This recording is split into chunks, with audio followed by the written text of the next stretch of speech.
जय हिंद दोस्तों, मैं कन्हैया कुमार एक बार फिर से आपका जी के प्लान पे स्वागत करता हूं। बौद्ध धर्म आज पढ़ा जाएगा, तो चलिए शुरू किया जाए।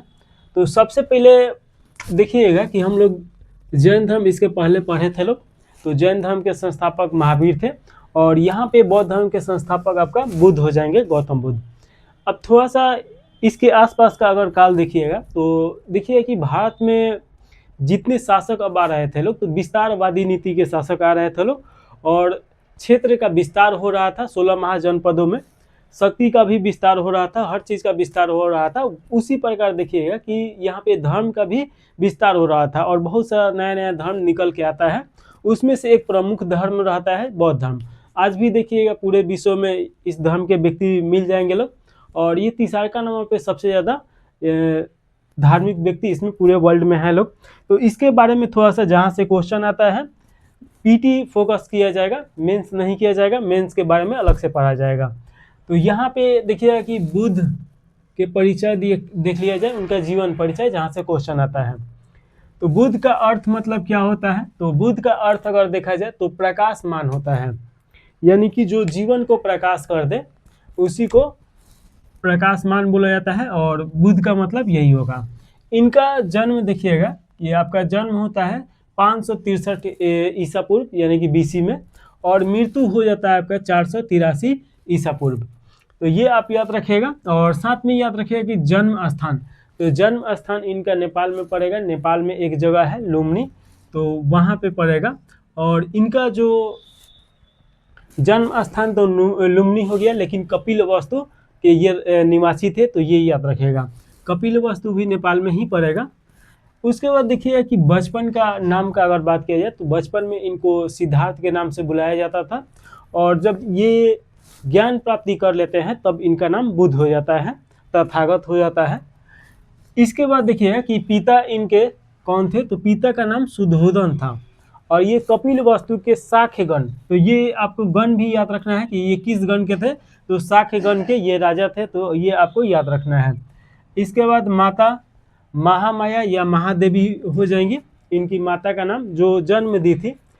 और देखिए कि ये लुम्बिनी के थे, और इनकी माता जो थी ये कपिलवस्तु के थे और लुम्बिनी की इनकी माता थी, तो वहीं पे इनका जन्म होता है।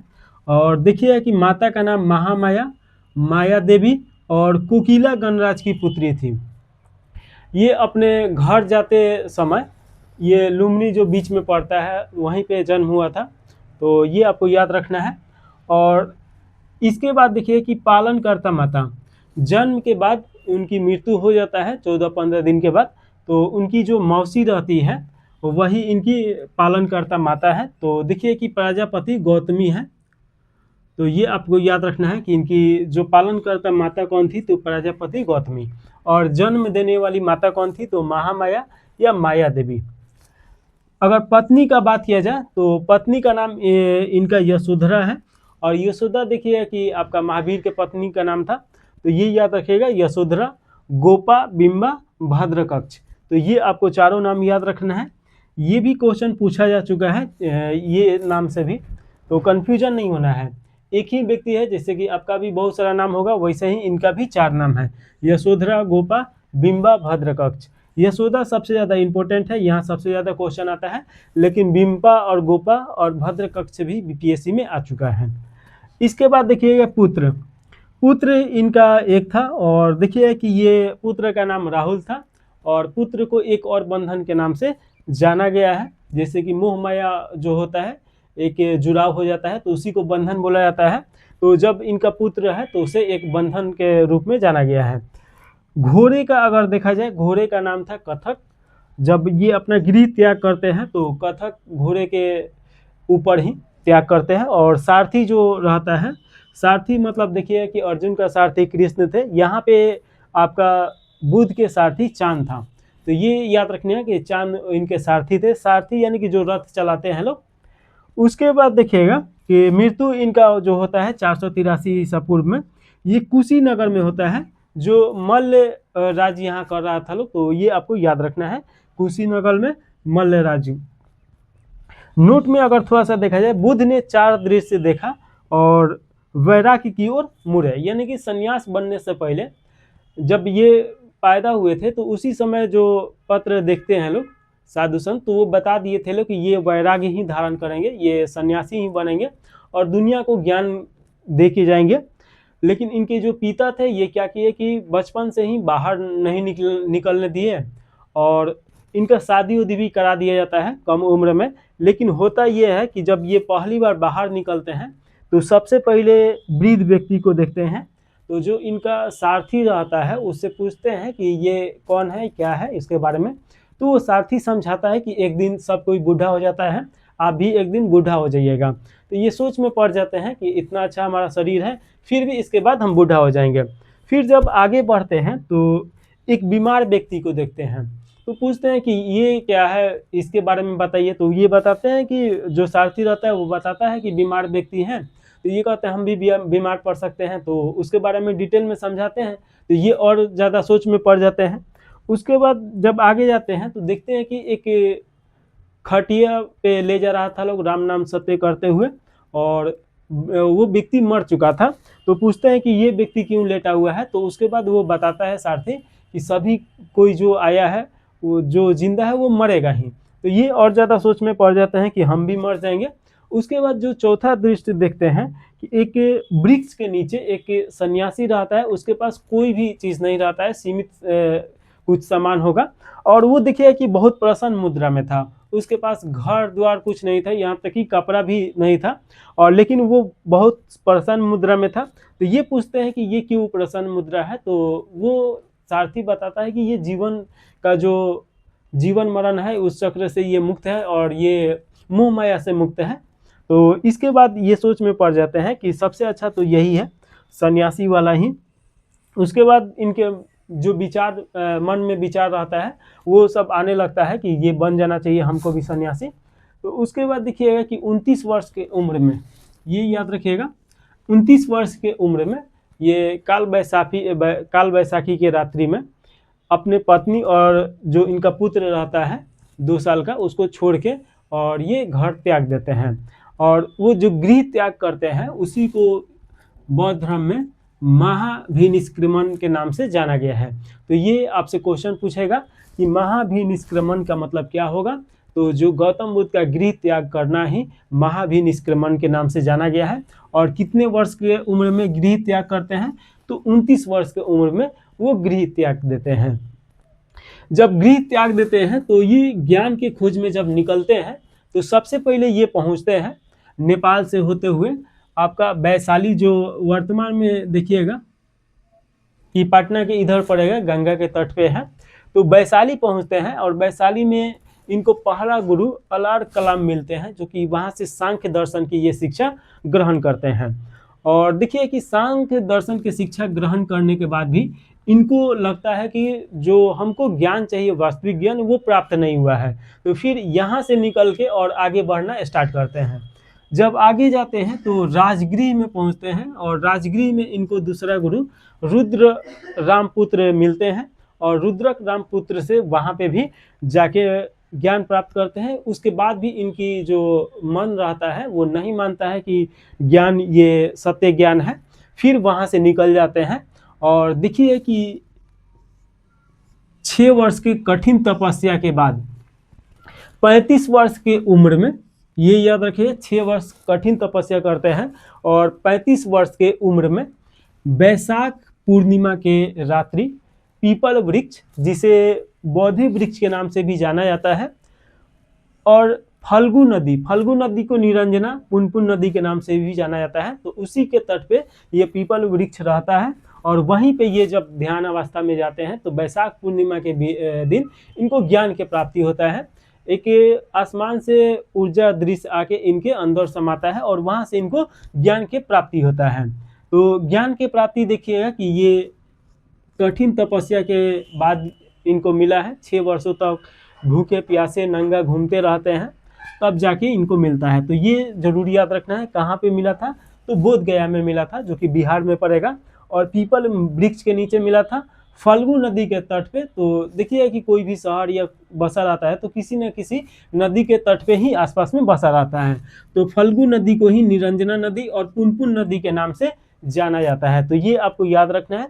इसके बाद देखिए कि जब ज्ञान प्राप्ति के बाद सिद्धार्थ को ही बुद्ध बोला गया है और तथागत कहलाए हैं। बुद्ध का मतलब कि जो जीवन मरण का ये चक्र है इससे बाहर निकल जाना, मोह माया से बाहर निकल जाना। तथागत मतलब कि अपने आप पे जीत हासिल कर लेना। तो यहाँ पे आप याद रखिएगा। इसके बाद देखिए कि अब यहाँ पे ज्ञान प्राप्ति कर लिए हैं तो ज्ञान का विस्तार भी करेंगे और ज्ञान के इनके विस्तार को ही धर्म चक्र परिवर्तन के नाम से जाना जाता है। तो ये भी आपसे क्वेश्चन पूछ सकता है कि धर्म चक्र परिवर्तन का मतलब क्या होगा। तो गौतम बुद्ध जब ज्ञान प्राप्ति कर लेते हैं तो जो ज्ञान का विस्तार करते हैं तो उसी को धर्म चक्र परिवर्तन बोला गया है। अब यहाँ पे देखिए कि उरुवेला को ही बौद्ध गया के नाम से जाना जाता है। उरुवेला से जब ये ज्ञान प्राप्ति कर लेता है गौतम बुद्ध तो सारनाथ पहुंचते हैं और सारनाथ का नाम देखिएगा कि आपका ऋषिपट्टनम मृगदाव के नाम से भी जाना जाता है। तो बुद्ध गया से ज्ञान प्राप्ति करके सारनाथ पहुंचते हैं और यहाँ पे पहली बार 5 ब्राह्मण सन्यासी को बौद्ध धर्म की दीक्षा दिए, यानी कि दीक्षा देते हैं बौद्ध धर्म के। ये ब्राह्मण वही रहता है लोग जब ये शुरुआती चरण में नेपाल छोड़ के जब बिहार में प्रवेश करते हैं तो भटकते हैं, तो उस समय ये ब्राह्मण मिला था लोग, लेकिन उस समय इनके पास उतना ज्ञान नहीं था तो ये ब्राह्मण छोड़ के चला जाता है लोग, शिष्य नहीं बनता है लोग। फिर बाद में जाके वही 5 ब्राह्मण मिलता है लोग, उसके बाद ये बौद्ध धर्म की दीक्षा देते हैं इनको और पहला ये इनका शिष्य बना है लोग। इसे धर्म चक्र परिवर्तन बोला गया, तो ये आप याद रखिएगा। इसके बाद देखिए कि बुद्ध जो थे उस समय देखिए कि जो पूरा समाज था 4 वर्णों में विभाजित था। आपका ब्राह्मण हो जाएगा, उसके बाद क्षत्रिय हो जाएगा और इसके बाद देखिए कि वैश्य हो जाएगा और वैश्य के बाद शूद्र हो जाएगा। तो देखिए कि ऋग्वेद हम लोग पढ़ रहे थे लोग, तो ऋग्वेद में 2 कालखंडों में बांट के पढ़ना है, एक उत्तर ऋग्वेदिक काल, एक पूर्व ऋग्वेदिक काल। पूर्व ऋग्वेदिक काल में देखिए कि ये जो चारों वर्ण है ये जन्म आधारित था, यानी जन्म आधारित नहीं, कर्म आधारित था पूर्व ऋग्वेदिक काल में। यानी कि कोई भी व्यक्ति पैदा ले रहा है तो जन्म से वो किसी भी वर्ण में नहीं था, कर्म से था। अगर वो ज्ञान देने, पढ़ाई वाला ये सब काम करता था तो वो ब्राह्मण, और देश की रक्षा के लिए काम करता था तो क्षत्रिय, व्यापार करता था वैश्य, और जो नीचे का काम है वो सब करता था तो शूद्र हो जाएगा, यानी कि तीनों का सेवा करता था। तो लेकिन उत्तर वैदिक काल में ये जन्मजात बन जाता है, और जन्मजात जैसे बनता है वैसे क्या होता है कि समाज में कुरीतियाँ बहुत सारा आ जाता है, और उसके बाद ये हो जाता है कि जो ब्राह्मण थे सिर्फ पूजा पाठ, आपका यज्ञ हो गया, पढ़ाई लिखाई, ये सब जितना चीज़ है सिर्फ ब्राह्मण के हाथों में चला जाता है। और क्षत्रिय जो था लोग ये भी सभी जन्मजात हो गया था लोग, तो जैसे क्षत्रिय का बेटा क्षत्रिय होगा, ब्राह्मण का बेटा ब्राह्मण होगा। तो यहाँ पे शूद्र का स्थिति बहुत ज़्यादा नीचे आ जाता है, तो शूद्र को मुक्ति नहीं मिल पाता था, मंदिर में जाकर पूजा नहीं किया जा सकता था इनके द्वारा, और साथ में देखिए कि इन लोगों का देवी देवता भी अलग कर दिया गया था। तो ये सब बहुत ज़्यादा विभाजित हो गया था समाज में। लेकिन जब गौतम बुद्ध आते हैं तो गौतम बुद्ध ये वर्ण व्यवस्था को, इनके मानना था कि जो शूद्र है उनको भी मुक्ति मिल सकता है। तो देखिए कि यहाँ पे 2 शूद्रों को, ये एक का नाम है तपस्सु और दूसरा का नाम है भली, तो ये दोनों को बौद्ध धर्म की दीक्षा देते हैं। तो ये आपको याद रखना है कि तपस्सु और भली, कि ये भी क्वेश्चन आपसे पूछा जा चुका है। इसके बाद देखिए कि बिंबिसार ने बुद्ध के स्वागत में वेनुवन बिहार क्या होता है, तो बिहार मतलब कि जो रहने का स्थान है, जो बौद्ध धर्म का अनुयायी था लोग, उसी को चैत और बिहार में बांटा गया था। तो चैत पूजा स्थल और बिहार रहने का स्थान, तो ये बिहार इनको देते हैं दान में, तो ये आप याद रखिएगा। इसके बाद देखिएगा कि अपने प्रिय शिष्य, इनका प्रिय शिष्य कौन सा है, तो ये अपने प्रिय शिष्य के सलाह पे, इनका नाम याद नहीं आ रहा है, हम बता देंगे तुरंत जैसे याद आएगा। तो प्रिय अंगत नाम है, तो अंगत के सलाह पे, प्रिय शिष्य इनका अंगत नाम है, तो अंगत की सलाह पे महिलाओं को बौद्ध संघ में प्रवेश देते हैं। और बौद्ध संघ में प्रवेश देते हैं तो उसी के साथ ये भी चीज़ बताते हैं कि अगर महिला बौद्ध संघ में नहीं आता लोग तो ये धर्म 1000 वर्ष तक आराम से चलता, लेकिन महिला इसमें आ गया लोग तो ये 500 वर्ष में ये धर्म खत्म हो जाएगा। ये ये उस समय के हिसाब से बोले होंगे, क्योंकि उस समय देखिए कि स्त्री और पुरुष दोनों डिवाइडेड था लोग। स्त्री का काम अलग था, पुरुष का काम अलग था। स्त्री को शिक्षा या क्षत्रिय ये सब काम में नहीं उसमें करने दिया जाता था, तो उस हिसाब से ये अपना बताए होंगे। उसके बाद देखिए कि ज्ञान प्राप्ति के 20 वर्ष के बाद ये श्रावस्ती पहुंचते हैं, और श्रावस्ती पहुंचते हैं तो वहाँ सबसे जो बड़ा एक डाकू रहता है जिसका नाम रहता है अंगुलीमाल। तो अंगुलीमाल डाकू का क्या कहानी है कि वो किसी भी व्यक्ति को पकड़ के उसका उंगली काट के और गर्दन में उसका माला बना के पहन लेता था।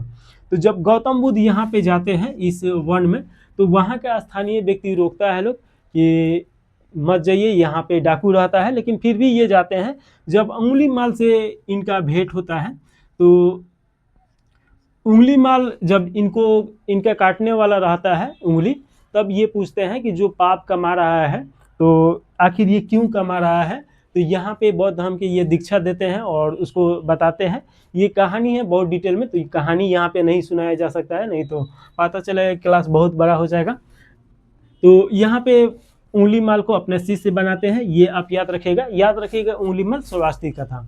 और 20वें वर्ष में यानी 20 वर्ष जब ये पूरा कर लेते हैं ज्ञान प्राप्ति के बाद। नोट में देखिए कि सर्वाधिक उपदेश ये कहाँ पे दिए हैं, तो श्रावस्ती में ही दिए हैं सर्वाधिक उपदेश।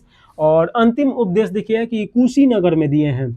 और प्रचार केंद्र ये मगध को बनाए थे, तो जाहिर सा बात है कि 16 महाजनपदों में सबसे ज़्यादा शक्तिशाली मगध हुआ करता था, तो मगध को बनाए होंगे क्योंकि वो सुरक्षित रह सके। तो ये आपका तीनों याद रखना है, सर्वाधिक उपदेश श्रावस्ती, और अंतिम उपदेश कुशीनगर, और प्रचार केंद्र मगध को बनाए थे। महापरिनिर्वाण के बारे में थोड़ा सा देख लिया जाए। महापरिनिर्वाण का मतलब इनका जीवन और मृत्यु चक्र से मुक्ति हो जाना, यानी कि इनका शरीर त्याग देना, मृत्यु हो जाना। तो ये आपको याद रखना है कि महापरिनिर्वाण हरण्यवती नदी के तट पे अपने शिष्य चंदू, तो ये चंदू नाम याद रखिएगा। चंदू के यहाँ शुकर मादर भोजन करने से अतिसार रोग हो जाता है। अतिसार रोग जो पेट खराब हो जाता है। और देखिए कि शुकर मादर भोज, इस पे हमेशा कमेंट चलते रहता है, दलील दिया जाता है कि ये कोई बोलता है कि सुअर का मांस था, तो यानी कि बुद्ध मांसाहारी थे। लेकिन देखिए जो व्यक्ति जीव हत्या के खिलाफ हो वो कभी भी मांसाहारी नहीं हो सकता है। ये शुकर मादर भोज बहुत ज़्यादा ये मिलता है कि जो कवक होता है उसी को बोला जाता है मशरूम, जिसे आम भाषा में बोला जाता है। तो ये मशरूम का सब्जी खाते हैं और वहाँ पे उनका अतिसार रोग हो जाता है। तो मशरूम देखते हैं कि कोई कोई मशरूम जहरीला भी होता है, हो सकता है कि उसमें जहरीला वाला खा लिए हो। और यहीं पे 80 वर्ष के उम्र में इनका मृत्यु हो जाता है, तो ये आप याद रखिएगा। इसके बाद देखिएगा कि इनके अवशेष को 8 भागों में बांटा जाता है, और वो 8 भागों में बांट के 8 स्थानों पे भेजा जाता है, और वहाँ पे स्तूप का निर्माण किया जाता है। स्तूप मतलब क्या हो जाएगा कि जो उनका अवशेष रहता है उसको दफना के चारों तरफ से ऐसे मंदिर की तरह घेर दिया जाता है, ताकि उनका पूजा अर्चना किया जा सके। ये आपका मेंस में हम आपको चित्र बना के अच्छी तरीके से समझाएंगे, तो ये आप टेंशन मत लीजिए। यहाँ पे स्तूप सिर्फ ये याद रखिए कि उनका जो अवशेष था, जैसे कि आदमी मरता है तो जलाया जाता है, तो जो राख रहता है तो गंगा नदी में विसर्जित किया जाता है। वहीं पे उनका अवशेष 8 भागों में बांट के और 8 स्थानों में जाके वहाँ पे दफनाया जाता है और स्तूप बनाया जाता है। इसमें आपका मगध हो जाएगा, वैशाली हो जाएगा, कपिल वस्तु हो जाएगा, और देखिए कि अलकल्प हो जाएगा, और उसके बाद रामग्राम हो जाएगा, पावा हो जाएगा, कुशीनगर हो जाएगा, वेचा द्वीप हो जाएगा। तो ये तो आप आसानी से याद रख सकते हैं। कपिल वस्तु उनका जन्म स्थान है, कुशीनगर उनका मृत्यु होता है, रामगढ़ पावा तो जानते ही हैं, मगध जानते हैं। तो ये 2-3 आप याद रखिएगा, तो ये 8 आपको याद रहेगा। बोध गया में उनका अवशेष नहीं, वहाँ पर ज्ञान प्राप्त हुआ है, तो वहाँ पे बोधि वृक्ष का लगाया गया है। यह बोधि वृक्ष वही जहाँ पे ज्ञान प्राप्ति किए थे। अभी 5वां की 7वां उसका चरण चल रहा है, उसके बारे में आगे मिलेगा डिटेल में कि एक राजा आता है सुसांगु, जो उसमें आग ही लगा देता है, उसको हटा देता है वहाँ से, फिर श्रीलंका से लाके लगाया जाता है। तो ये आगे हम लोग देखेंगे लोग। तो चलिए आगे देखा जाए, तो देखिएगा कि बौद्ध धर्म की शिक्षा और यहाँ पे सिद्धांत है, तो इसे देखा जाए और एक एक समझा जाए। तो देखिए कि जैन धर्म में जैसे महावीर जो स्वामी रहते हैं आम भाषा में दर्शन देते हैं, प्राकृतिक भाषा में, वैसे ही गौतम बुद्ध जो थे ये भी आम भाषा में, जो बोलचाल का सामाजिक भाषा था उसमें देते हैं। तो महावीर के द्वारा देखिए कि प्राकृतिक भाषा का उपयोग किया गया, और यहाँ पे देखिए कि आपका गौतम बुद्ध के द्वारा पाली भाषा का उपयोग किया जाता है। तो ये याद रखिएगा कि गौतम बुद्ध के द्वारा कौन सा भाषा का उपयोग किया गया, तो पाली भाषा। इसके बाद देखिएगा कि गौतम बुद्ध के द्वारा ईश्वर की सत्ता को निषेध कर दिया गया, यानी कि ईश्वर की सत्ता को अस्वीकार कर दिया गया। वहीं पे देखिएगा कि अपौरुषेय वेद की सत्ता को भी अस्वीकार कर दिया गया। थोड़ा सा यहाँ पे समझने वाला चीज है कि जो वेद है, तो वेद तो दो भागों में हम लोग वैदिक काल को पढ़े हैं लोग, एक पूर्व ऋग्वैदिक काल या उसे ऋग्वैदिक काल बोला जाता है या पूर्व वैदिक काल बोला जाता है। फिर उसके बाद देखिए 600 ईस्वी आते आते उसमें बहुत सारा कुरीति आ जाता है, जो वर्ण व्यवस्था रहता है वो जन्म आधारित हो जाता है। उसके बाद देखिए कि क्षत्रिय वैश्य जितना है सब बढ़ जाते हैं। तो यहाँ पे देखिए कि हम लोग जो अभी पढ़ रहे हैं लोग 600 ईसा पूर्व के बारे में, उस समय का जो धर्म है जब गौतम बुद्ध थे तो उस समय के कालखंड को देख रहे हैं लोग। तो यहाँ पे देखिए कि वेद की सत्ता, वेद यहाँ पे माने जाना लगा कि वेद जो है ईश्वर, अपौरुषेय का मतलब होता है कि पुरुष से ऊपर, यानी कि ईश्वर के द्वारा वेद लिखा गया है। तो इसकी सत्ता को भी यहाँ पे गौतम बुद्ध के द्वारा अस्वीकार कर दिया जाता है और साथ में जन्म आधारित वर्ण व्यवस्था को भी अस्वीकार कर दिया जाता है। तो ये याद रखिएगा। और जैन धर्म में भी महावीर के द्वारा ये अस्वीकार किया गया है। इसके बाद देखिएगा प्रत्यय समुत्पाद। प्रत्यय समुत्पाद का मतलब क्या होगा, कार्य कारण सिद्धांत, यानी कि कोई भी कार्य होता है उसके पीछे कोई ना कोई कारक है। जैसे कि मान लीजिए कहीं आग से, मान लीजिए कहीं जंगल से धुआं निकल रहा है तो उसके पीछे आग जरूर होगा तभी धुआं निकल रहा है। तो ये आपका जितना कार्य है उतना उसका कोई ना कोई कारक है। तो ये आप याद रखिएगा, हर कार्य के पीछे कोई कारक है। इसके बाद देखिए निर्वाण। तो निर्वाण का मतलब क्या होगा, जैसे हम लोग जैन धर्म में पढ़े थे लोग मोक्ष, मोक्ष का मतलब होता था कि जीवन और मृत्यु चक्र से मोक्ष प्राप्त कर लेना, उससे निकल जाना। उसी प्रकार यहाँ पे निर्वाण का मतलब होता है जीवन और मृत्यु चक्र, यानी कि जैसे कि कोई जीव है तो उसका जन्म होता है, फिर उसका मृत्यु होता है, फिर दूसरा का उसका जन्म होगा, ऐसे चक्र एक चलते रहता है। तो इस चक्र से निकल जाना ही उसे निर्वाण बोला गया है बौद्ध धर्म में। और इसे बोला गया है दीपक का बुझ जाना, यानी कि दीपक हमेशा के लिए बुझ गया। तो ये आपको याद रखना है। आपसे क्वेश्चन पूछ सकता है कि दीपक का बुझ जाना किस धर्म से संबंधित है, तो ये आपका बौद्ध धर्म हो जाएगा। बुद्ध ने मध्यम मार्ग दिए हैं। मध्यम मार्ग का मतलब क्या होता है कि अपने आप को एक स्थिति में बनाए रखना, खुशी के समय ज़्यादा उत्साहित भी नहीं होना और दुख के समय ज़्यादा दुखी भी नहीं होना, अपने जो मनोदिशा है एक समान बनाए रखना। तो इसी को बोला जाता है मध्यम मार्ग। तो कोई भी कार्य करना चाहिए तो मध्यम मार्ग को ही लेके चलना चाहिए, ये बुद्ध का कहना था। इसके बाद देखिए कि बौद्ध धर्म के 4 आर्य सत्य बताए गए हैं। तो 4 आर्य सत्य क्या है गौतम बुद्ध के अनुसार, तो पहला है दुख। गौतम बुद्ध ने बताया कि दुख है, और उसके बाद बताया कि दुख का समुदाय है, यानी कि दुख सिर्फ एक नहीं है, बहुत सारा दुख है। तो जैसे कि आप खुद सोच के देखिए कि आपके पास बहुत सारा दुख है, एक दुख नहीं है। तो वही उनका कहना था कि एक दुख नहीं है, बहुत सारा दुख है। दुख तो है ही, लेकिन दुख का समुदाय भी है।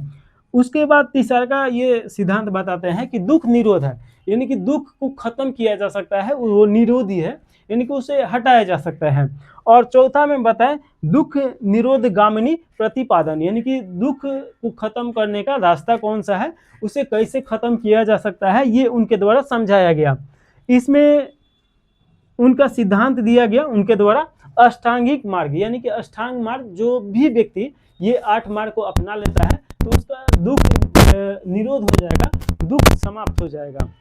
तो ये अष्टांग मार्ग कौन कौन है, तो देखिए कि सम्यक दृष्टि, सम्यक संकल्प, सम्यक कर्मार्थ, सम्यक आजीव, सम्यक व्यायाम, सम्यक स्मृति, सम्यक वाक, सम्यक समाधि। एक एक करके समझा जाए। सम्यक दृष्टि का मतलब क्या होता है कि वस्तु के वास्तविक रूप को समझना, यानी कि कोई भी वस्तु है तो उस वस्तु का वास्तविक सत्ता क्या है उसको समझना ही सम्यक दृष्टि है, यानी कि उसको ध्यान से और चिंतन करके समझना। उसके बाद बताया गया सम्यक संकल्प, यानी कि जो संकल्प है वो संकल्प कैसा होना चाहिए, लोभ द्वेष और हिंसा से मुक्त होना चाहिए। कोई भी संकल्प जो है तो उसमें लोभ नहीं होना चाहिए, द्वेष नहीं होना चाहिए, हिंसा नहीं होना चाहिए, ये सबसे मुक्त होना चाहिए। उसके बाद देखिए सम्यक कर्मार्थ, यानी सत्कर्मों का अनुसरण करना, जो अच्छा काम है उसका अनुसरण करना, जो सत्कर्म है चाहे कोई भी धर्म से लिया गया हो तो उसको अनुसरण करना, तो ये बताया गया है। उसके बाद बताया गया सम्यक आजीव। सम्यक आजीव का मतलब क्या हो जाएगा, सदाचार युक्त आजीविका, यानी कि सदाचार यानी कि भ्रष्ट उसमें नहीं हो, कोई भी आजीविका हो तो में भ्रष्टाचार ना हो, वैसे आजीविका को ग्रहण करना। उसके बाद बताया गया कि सम्यक व्यायाम।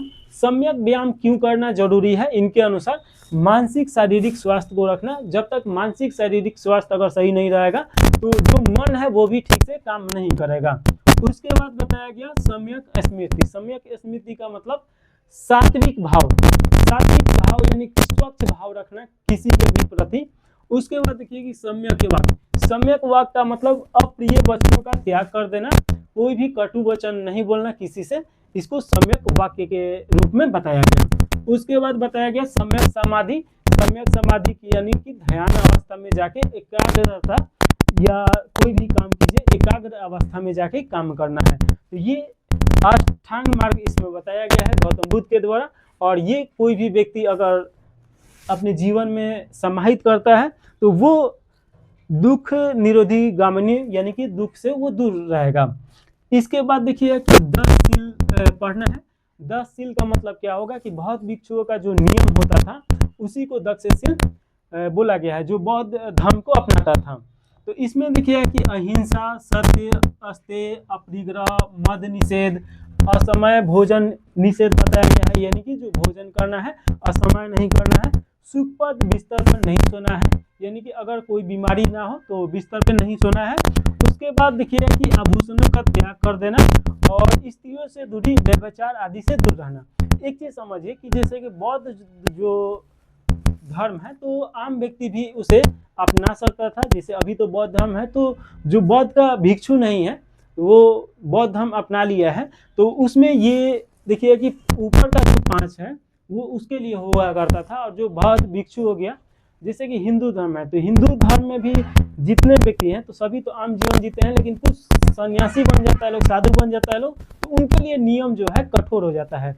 वैसे ही बौद्ध भिक्षुओं के लिए कठोर नियम होता था, और बौद्ध जो उपासक थे लोग उनके लिए आम नियम होता था। उनके लिए ऊपर का 5-6 जो जैसे कि ये सब भोजन निषेध, सुखपद बिस्तर पे नहीं, अपरिग्रह, सत्य बोलना, चोरी नहीं करना, धन संचय नहीं करना, ये सब उनके लिए नियम था। तो 10 सील किस धर्म से संबंधित है, तो बौद्ध धर्म से संबंधित है।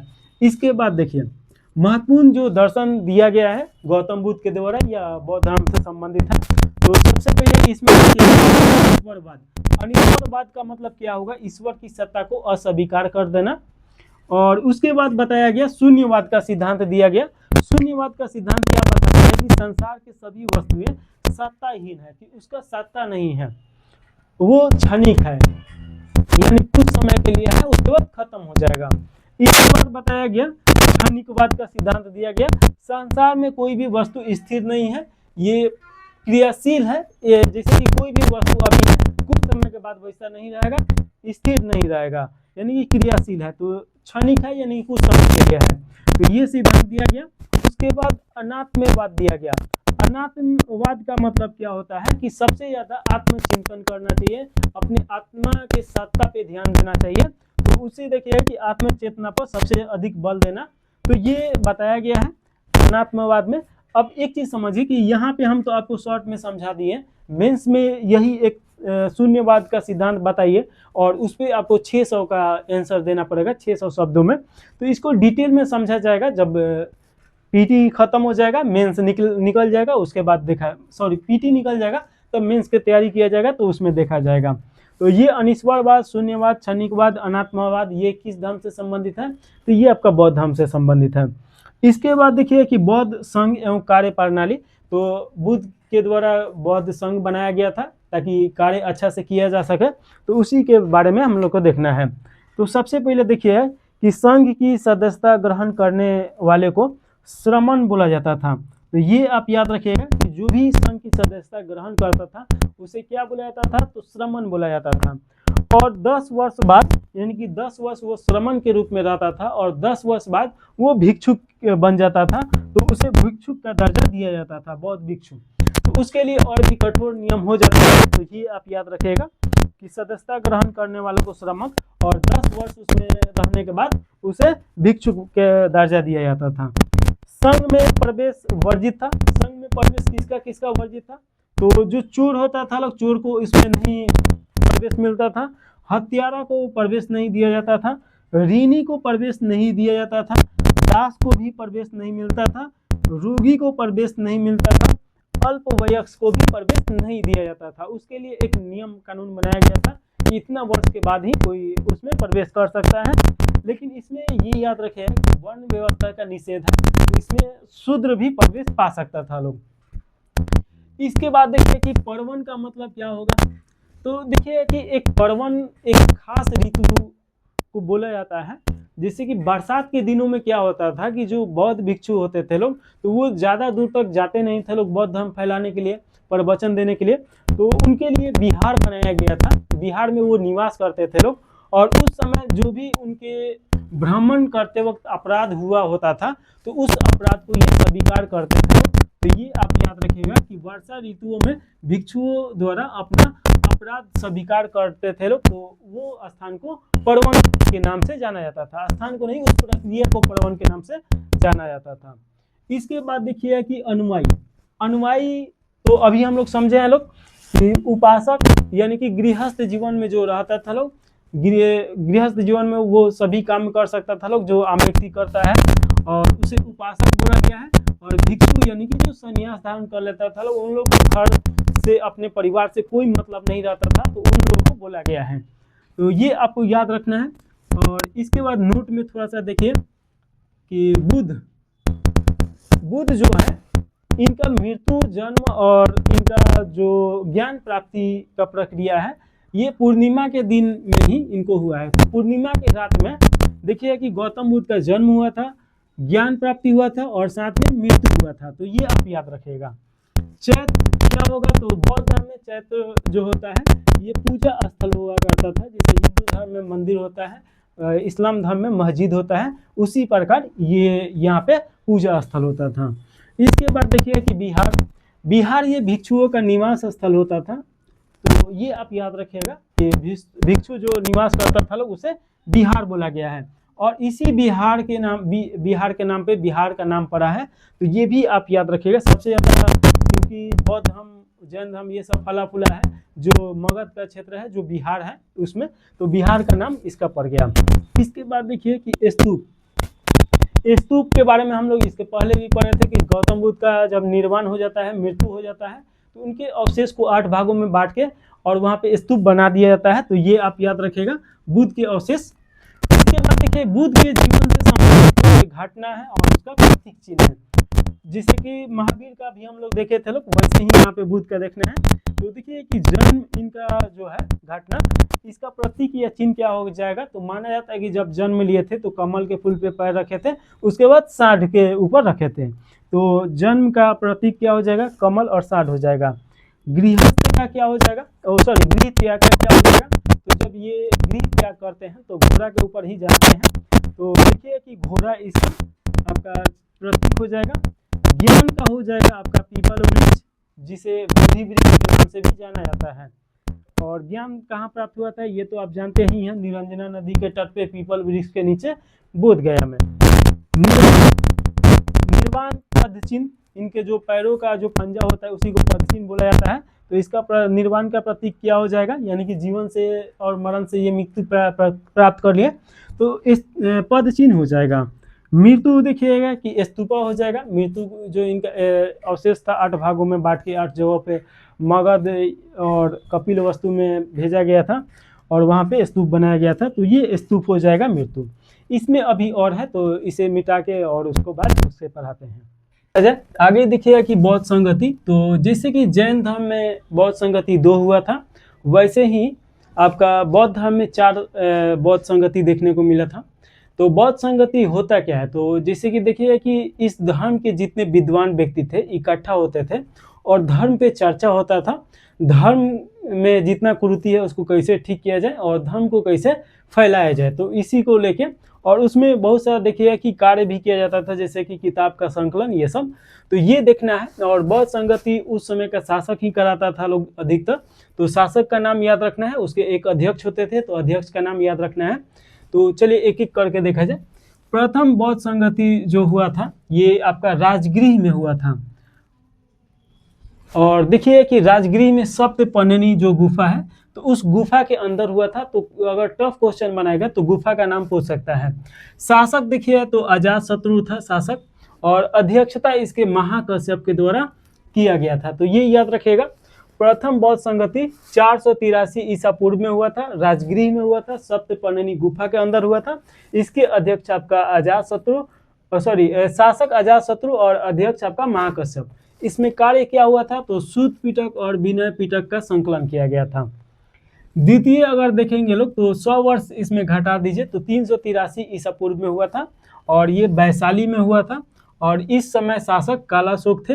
और देखिए कि साबा करीम सुबकामी इनके द्वारा अध्यक्षता किया गया था। और देखिए कि इसमें कार्य जो हुआ था भिक्षुओं में मतभेद हो गया आपस में, और यहाँ पे देखिए संघ स्थविर और महासंधिका में ये विभाजन हो गया, तो ये आपको याद रखना है।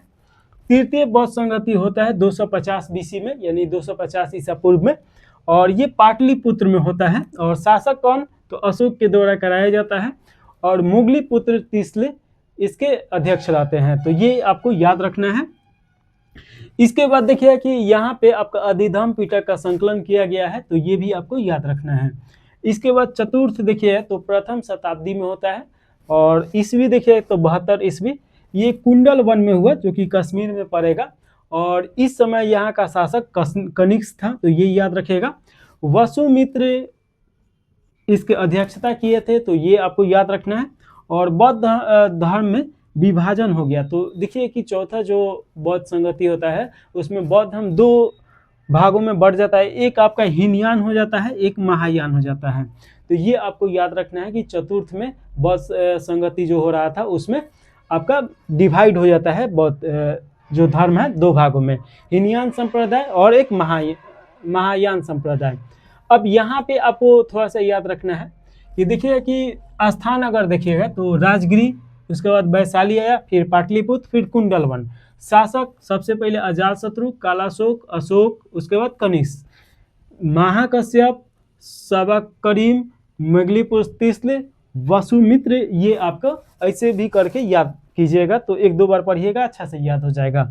अब देखिए कि यहाँ पे हीनयान और महायान में विभाजन होता है, तो इन दोनों में आखिर क्या फर्क है ये भी क्वेश्चन पूछता है। तो यहाँ पे हीनयान है और यहाँ पे महायान है। तो देखिए कि हीनयान में देखिए कि जो गौतम बुद्ध थे उन्हें महापुरुष बोला गया, और वहीं पे महायान में बुद्ध को देवता के रूप में मान लिया गया। तो बुद्ध को देवता के रूप में जैसे मान लिया गया तो यहाँ पे मूर्ति पूजा स्टार्ट हो जाता है। बुद्ध भगवान जो है उनका मूर्ति बना के आप जो चित्र देखते हैं तो मूर्ति पूजा स्टार्ट हो जाता है। और यहाँ पे देखिए तो बुद्ध को प्रतीक के रूप में प्रयोग किया जाता था। इसके बाद देखिए कि ये प्रमुख संप्रदाय में विभाजित होता है हीनयान। अगर देखिएगा तो आपका समितीय, स्थरविदवादी, सरस्थिवादी, इसमें ये विभाजन हो जाता है। और ये देखिए कि शून्ययान और योगाचार विज्ञान पे आधारित है। यहाँ इसमें देखिए कि गणित का उपयोग करने का सिखाया गया है, तो योगाचार में ये विभाजित हो जाता है। वहीं पे देखिए कि स्वयं के प्रयत्नों पर बल दिया गया यहाँ पे, और यहाँ पे देखिए कि बोधिसत्व का कंसेप्ट आ जाता है। तो बोधिसत्व का जो कंसेप्ट है ये क्या बताता है, जो दूसरे को निर्वाण प्राप्ति में मदद करते हैं और अपने निर्वाण को डिले करते हैं यानी लेट करते हैं, तो उसी को बोधिसत्व बोला गया है। तो ये आपका इसमें देखिए कि दोनों में क्या विभिन्नता है, 1-2 बार आप अपने से भी पढ़िएगा, चाहे 1-2 बार वीडियो देखिएगा तो आपको याद हो जाएगा। इसके बाद देखिए कि एक संप्रदाय के बारे में और देखना है, वज्रयान संप्रदाय। ये वज्रयान संप्रदाय 7वीं और 8वीं शताब्दी जब आता है तो उसमें देखिए समाज में बहुत ज़्यादा बदलाव आता है और बौद्ध धर्म में भी बहुत सारा परिवर्तन आता है। इसी के कारण इसमें संप्रदाय का विकास होता है। इसमें बुद्ध को अलौकिक शक्ति मान लिया गया। बुद्ध एक जैसे भगवान है तो अलौकिक शक्तिमान उनको मान लिया गया कि वो शक्तिमान है। और इसमें देखिए कि तंत्र मंत्र का बहुत जोर मिलता है। आप तिब्बतियन जो बौद्धिस्ट हैं लोग उनको देखिएगा तो तिब्बत में बहुत ज़्यादा तंत्र मंत्र ये सब पर जोर दिया गया है। तो यहाँ देखिएगा कि ये वज्रयान संप्रदाय ही वहाँ पे निवास करता है। तो यहाँ पे देखिएगा कि तंत्र मंत्र पे बहुत जोर दिया गया और देवी तारा को जोर दिया गया। तो बुद्ध से देवी तारा को जोर दिया गया और तंत्र मंत्र का जोर दिया गया। तो अब देखिए कि चाइनीज जो पिक्चर होता है उसमें बुद्ध को दिखाया जाता है शक्तिमान के रूप में। उसके बाद देखिए कि नोट में 10वीं सदी आते आते एक और संप्रदाय का विकास होता है और ये संप्रदाय है कालचक्रियान। तो कालचक्रियान संप्रदाय भी बुद्ध से ही संबंधित है, यानी कि बौद्ध धर्म से ही संबंधित है। और इसमें जो देवता सर्वोच्च देवता माने गए हैं तो कालचक्र को माना गया है, यानी कि समय को अपने कंट्रोल में रखने वाले देवता को। इसके बाद अगर देखा जाए तो बौद्ध साहित्य के बारे में हम लोग को देखना है। तो बौद्ध साहित्य को प्रमुखतः 3 भागों में बांटा गया है, एक शुद्ध पिटक, एक विनय पिटक और एक अधिधम्म पिटक। तो ये तीनों को देख लिया जाए तो देखिए कि शुद्ध पिटक का मतलब क्या होगा, धर्मोपदेश, यानी कि धर्म का उपदेश। और इसे 5 भागों में बांटा गया है। एक आपका दीर्घ निकाय हो जाएगा, मध्यम निकाय हो जाएगा, संयुक्त निकाय हो जाएगा, अंगुत्तर निकाय हो जाएगा और शुद्धक निकाय हो जाएगा। तो ये 5 भाग है इसमें। और देखिए कि दीर्घ निकाय और अंगुत्तर निकाय इसमें आपका पूछता है कि चंद्रगुप्त मौर्य का इसमें आपका वर्णन मिला है, तो यहाँ से भी क्वेश्चन आता है। और इसके रचनाकार कौन है, तो अंगद के द्वारा किया गया था रचना। तो जानते ही हैं कि अंगद गौतम बुद्ध के प्रिय शिष्य थे। और उसके बाद देखिए विनय पिटक। विनय पिटक बौद्ध भिक्षुओं के अनुशासन का नियम संबंधित ये बुक है। इसमें नियम बताया गया है कि कैसे कैसे रहना है। और इसके रचना उपाली करते हैं। उपाली भी गौतम बुद्ध के शिष्य ही थे। और देखिए कि महावस्तु एक किताब है, महावस्तु विनय पिटक से संबंधित है, एक सहायक किताब है, तो ये आप याद रखिएगा। तीसरा का देखेंगे लोग तो अधिधम्म पिटक देखेंगे लोग। अधिधम्म पिटक बुद्ध के दर्शन की व्याख्या मिलता है इसमें, जितना बुद्ध का दर्शन है उसका संकलन यहाँ पे किया गया है। और इसकी रचना मुगलीपुत्र के द्वारा किया गया है। तो ये आप याद रखिएगा कि अधिधम्म पिटक की रचना मुगलीपुत्र। तो एक बार और देखिए, शुद्ध पिटक के रचना अंगद के द्वारा किया गया, विनय पिटक के रचना उपाली के द्वारा किया गया और अधिधम्म पिटक की रचना मुगलीपुत्र के द्वारा किया गया। इसके बाद देखेंगे बौद्ध ग्रंथ। तो बौद्ध ग्रंथ में देखिए सबसे ज़्यादा जहाँ से क्वेश्चन आता है मिलिंद पन्ह। मिलिंद पन्ह का मतलब होता है मिलिंद का प्रश्न।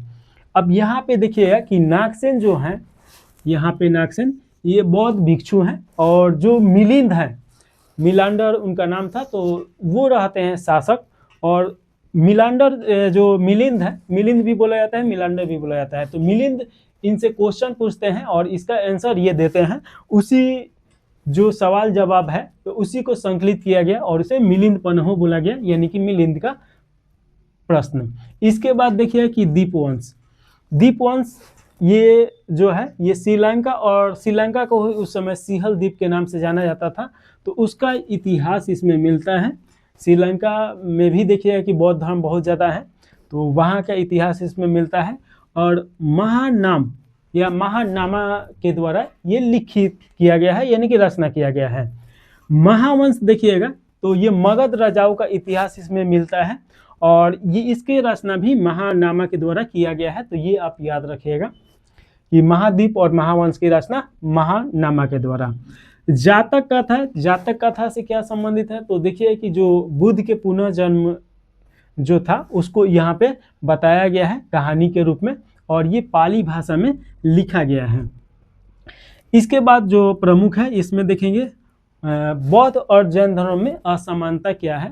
तो देखिए कि अगर सबसे पहले निर्वाण का बात किया जाए तो बौद्ध धर्म निर्वाण के लिए इस जीवन में संभव है, यानी कि इसी जीवन में निर्वाण संभव है, जीवन और मृत्यु चक्र से ऊपर उठकर। लेकिन जैन धर्म बताता है कि इस जीवन में निर्वाण संबंधित नहीं है, शरीर के मुक्ति के बाद यानी कि मरने के बाद ही निर्वाण मिल सकता है। तो एक तो पहले निर्वाण में यहाँ पे उसके बाद निर्वाण हेतु जो मार्ग है उसमें भी विभिन्नता देखने को मिलता है। बौद्ध धर्म में मध्यम मार्ग के द्वारा, जो अष्टांग मार्ग हम लोग अभी देखे हैं लोग, तो अष्टांग मार्ग के द्वारा निर्वाण प्राप्त किया जा सकता है। जबकि जैन धर्म में देखिए कि कठोर तपस्या करना पड़ेगा, तो इसमें कठोरता बताया गया है निर्वाण प्राप्ति के लिए। उसके बाद देखिए कि बुद्ध जाति प्रथा को कठोर निंदा किए थे, लेकिन महावीर के द्वारा जाति प्रथा को कठोरता से निंदा नहीं किया जाता है। तो यहाँ पे भी फर्क देखने को मिलता है। भाषा के आधार पे तो फर्क देखने को मिलेगा ही मिलेगा। देखिए कि महावीर के द्वारा प्राकृतिक और अर्धमगही में प्रवचन दिया गया था, और वहीं पे गौतम बुद्ध के द्वारा पाली भाषा का उपयोग किया गया था। तो यहाँ से आप आसान यहीं से याद रख सकते हैं महावीर और बुद्ध। तो बुद्ध छोटा है तो छोटा पाली, और महावीर बड़ा है तो प्राकृतिक जो लिखा गया है या अर्धमगही तो ये बड़ा है। तो ऐसे थोड़ा सा जब आप डिटेल में पढ़िएगा तो आपका समझ विकसित होगा, तो आसानी से हमेशा याद रहेगा। ऐसे समझ लीजिएगा, कभी भूल नहीं पाइएगा।